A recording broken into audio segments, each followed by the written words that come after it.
Tollywood talented hero Sandeep Kishan నటించిన తాజా చిత్రమే ఊరి పేరు భైరవకోన. విఐ ఆనంద్ తీసిన ఈ మూవీని ఏకే ఎంటర్టైన్మెంట్స్, హాస్య మూవీస్ బ్యానర్పై రాజేష్ దండా, అనిల్ సుంకర నిర్మించారు. ఇందులో వర్ష బోలమ్మ, కావ్య థాపర్ హీరోయిన్లుగా చేశారు. శేఖర్ చంద్ర మ్యూజిక్ అందించాడు. వెన్నెల కిషోర్, హర్ష, రవిశంకర్ కీలక పాత్రలను పోషించారు.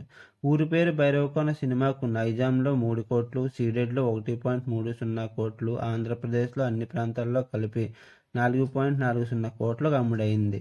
అలాగే rest of India, Karnataka, overseas కలిపి 1.50 కోట్లతో కలిపి మొత్తంగా 10.20 కోట్ల బిజినెస్ జరిగింది.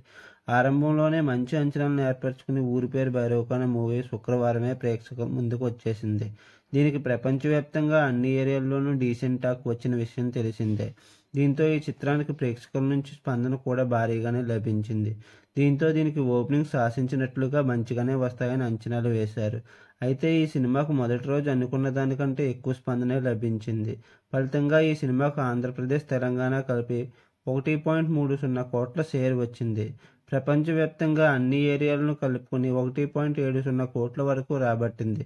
ప్రీమియర్స్తో కలిపి 2 కోట్లు దాటేసింది. మీకు నా వీడియో నచ్చినట్లయితే లైక్ చేయండి, షేర్ చేయండి, సబ్స్క్రైబ్ చేయండి, కామెంట్ చేయడం మర్చిపోవద్దు. Thank you.